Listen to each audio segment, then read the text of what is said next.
Hey guys, Todd from Great Escape Farms here. Today I'm going to do a spring of 2018 West Virginia homestead update.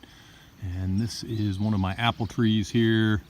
Let me back off and pan around, and you really can't see too much. We just had a big rainstorm and it's washed a lot of the flowers off. But the orchard here has just loads and loads and loads of blooms on it. We're going to have a lot of apples this year, no doubt.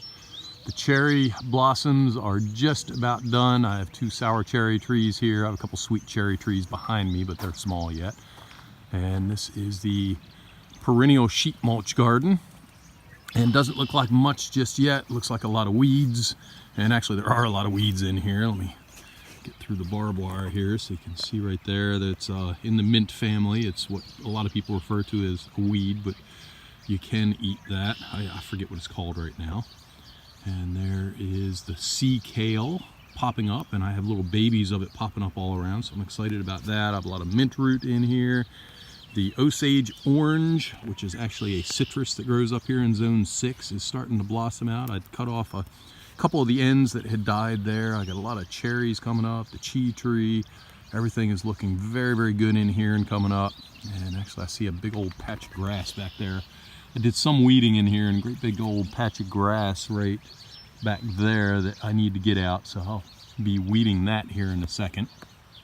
And one thing I've been doing is trimming a lot of the grapevines here, and you can't really see that one back there too much. You see a lot of, from here I can see a lot of buds, but right here, this one in front of me, you can see right there, you got a lot of buds coming out on the grapevines. I trimmed those, and what I wanted was a single leader going off in each direction here on each level, and hopefully we will get a lot of grapes this year. Last year we had a start to a lot of grapes, and then we had a late freeze, and a freeze in mid-May, which is rare for this area, and it killed a lot of them.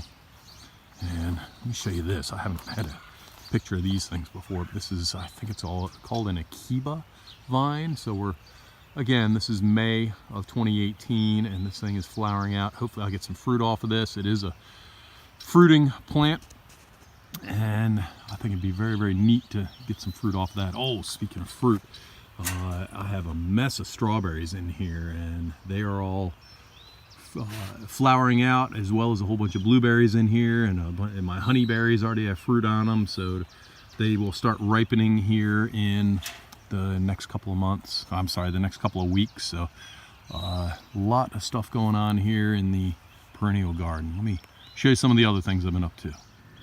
Okay, so this is the new office of Great Escape Farms. Actually, it's the office in work. We've been doing a good bit of work up there. I've been doing some drywall work, and we just had the deck put on. Actually, we've been trying to do that for 5 or 6 months now, but having a few contractor issues there. And let's see, right in front of me is the food forest. We did some planting in here.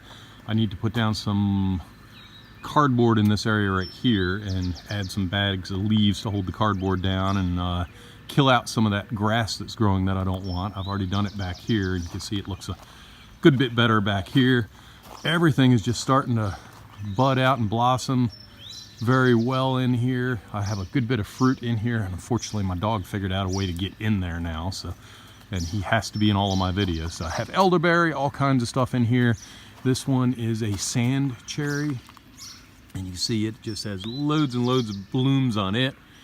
And there's an aronia right there with blooms on it. So gonna get lots of stuff going on in here, lots of fruit. And let's see, so I planted a bunch of annuals and stuff in here today, just interspersed with the other plants. This weekend I also took some of my rooted cuttings and potted them. So I had a bunch of the elderberry that were overgrown here. You can see I went ahead and potted them up. And let's see, a bunch of other plants here, aronia and some bush cherry and all. And then back here, I think I showed this in another video where I winterized with the wrong process, or in the wrong order, if you will. So this is my rainwater harvesting system. You can see it set up back here. I'll cover a little bit more on that in a minute, but to winterize this, I need to, because we go well below freezing here, I have to drain all the water out. and I came up here. I was in a hurry because I had to be in and out in an hour. So I did things out of order. I came in and I shut this valve off, and then I drained all the other areas out, and then I drained the tank. And I don't know if you can see, but the angle goes down like this. And unfortunately, being out of order, there was water left in here, and this is what water will do to a pipe. Just absolutely shattered it. So I need to work on my process there a little bit. So all I have to do is replace that small pipe section right here. So it did, you can't see it right now, but it did crack this all the way up into this joint. But this union here can come off. And actually, let me see if I can twist it. Yeah, there it is. So you can see it cracked right up into that union. It did not go into that side or into my shut-off valve there. So I'll just have to rebuild that piece, a 90-degree, and up to another union on the other side. So I just last night re-hooked everything up. So this is, again, the rainwater harvesting system. I have a number of videos on this you can check out about how it's put together. But what I did is I went from winter side, which is off to the right there, and the winter side drains it all down an aluminum downspout and just runs it off. So yesterday I changed it over to the left side, which goes through the filtering process and dumps it into the tanks.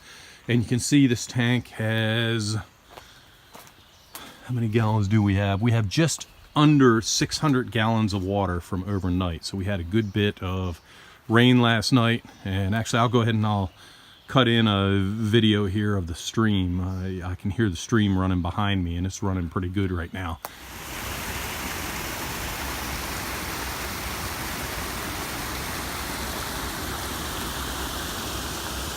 And same with this. So what I have, whatever I have in this tank, I will also have in this tank over here. So I have just under 600 gallons in each. So I have 1,200 gallons of water overnight from the roof of this garage. Let me back up so you can see it. So it on each side has a 51-foot gutter.